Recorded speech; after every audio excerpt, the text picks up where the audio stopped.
Hello, what is up mga moms or sir ma'am? Ako po si Ralph Cifra, isang visual artist from Manila, and today we are going to customize the YOLO Park AMK Mini Series Optimus Prime. So first step, actually, thank you muna kay YOLO Park dahil pinadala niya tayo ng AMK Mini Series Optimus Prime yung buong set.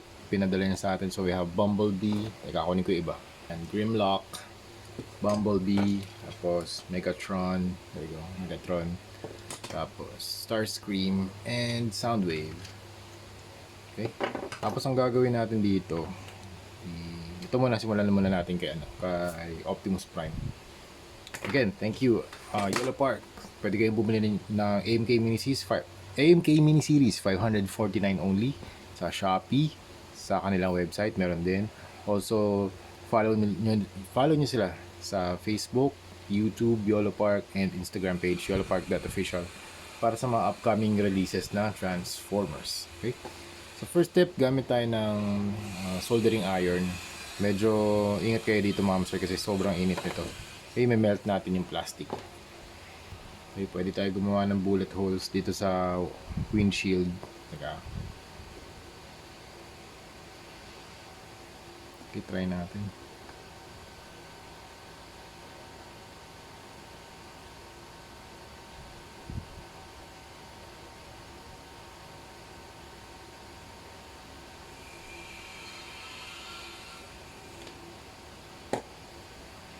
Pwede rin tayo mag-add ng damage dito sa kanyang kamay. Ito, sa part na to.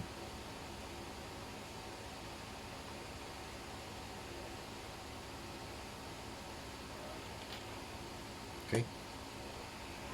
Okay, after nito, so meron na tayong mga battle damage. Melted na yung plastic niyan.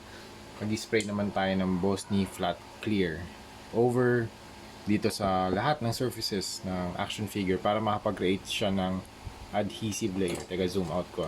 Hindi pala siya nakita. Yan. Para kumapit lahat ng washes, ng paint na i-apply natin dito kay Optimus Prime. Okay? Ang next na gagawin natin, mag-apply tayo ng PH179 Black from Armored Komodo Water Beast Primer para makapag-apply tayo ng black wash. So, mag-apply tayo ng black wash para magkaroon ng shadows dun sa mga deepest part ng armor. And magkakaroon din ng konting weathering yung surfaces ng action figure natin. Okay, try natin dito sa likod. Ready na rin yung ready na rin yung tissue paper ko. Just in case masobrahan yung paint, and then pwede nating tanggalin kaagad yung excess. Okay. Next, mag-apply tayo ng Vallejo Metal Color para sa dry brushing dito sa kanyang weapons. And also, apply din natin sa kanyang body. Okay. Apply na natin. Okay, dry brushing lang to mga ma'am sir. Para magkaroon ng texture, ng weathering. Yan. Very light lang yung paghawak ko sa brush. So, ang importante dito, brush control. So, yung mga nakaangat lang na parts yung matatamaan ng process ng dry brush. Matatamaan ng paint. Yan.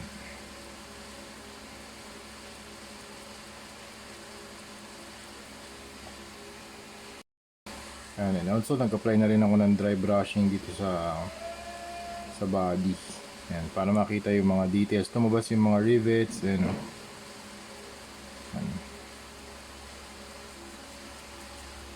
Yung mga weathering ito. Yung sa legs. Mas na-emphasize yung damage. Pati rin dito sa head niya. May mga parts din na maliliit. Pero na-emphasize din. Kasi pag yung kanina naglagay tayo ng di ba, shadows using the black wash. Ngayon naman mag-apply tayo ng dry brush para naman magkaroon ng highlights. Tapos next na step naman, detailing na tayo using this very thin or fine brush from Arts Moto. Try natin dito. Ito black yung gagamitin ko ulit para dito sa mga damaged areas. Ito.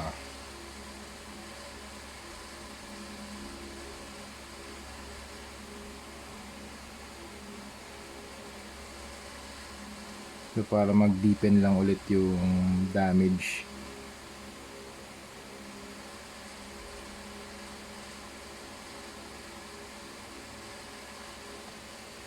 Then pwede rin tayo gumamit ng sponge for speckles na damage. So pwede natin gawin yan dito sa smokestacks.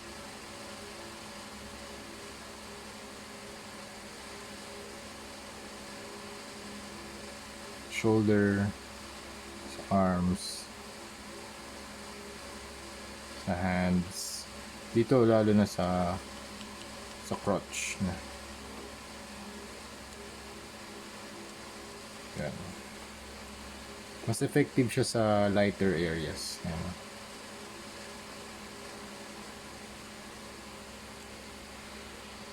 Yan, pwede rin tayo maglagay ng detail dito sa kanyang smokestacks.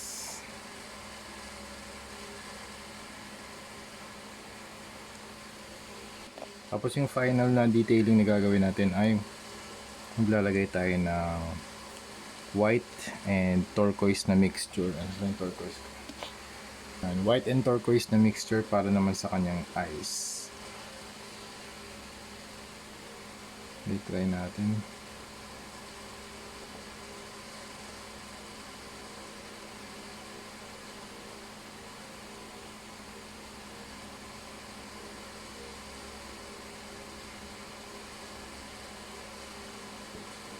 Okay. Alright, that's it. We are done with the YOLO Park AMK mini-series na Optimus Prime. Marami pa tayong gagawin. 5 pa yung gagawin natin. Pero ito na siya. Tapos na. So, we have the front, side, back. Actually, mag-spray na lang tayo ng flat clear para masil yung paint. Pero, tapos na tayo. Wala. Kung gusto niyo pa maglagay ng detail, pwede. Maglagay kayo ng extra highlight sa chest. Yan. Pwede kayong maglagay ng iba pang mga accessories, kahit ano, mga isa pang blaster or axe. Yan. Okay. So, photoshoot na tayo. Thank you very much for watching. And see you sa next video. Next video natin, si Megatron naman or si Dino. Si Grimlock. Ito pala. Ito na yung status ng Grimlock natin. Matatapos na rin to eh. Konti na lang din. Yan. So, na-dry brush na natin siya. So, for now, ito pa lang yung tatapos natin. Pero, sunod-sunod na yan mga moms. Okay? Thank you very much for watching. See you sa next video. Bye-bye.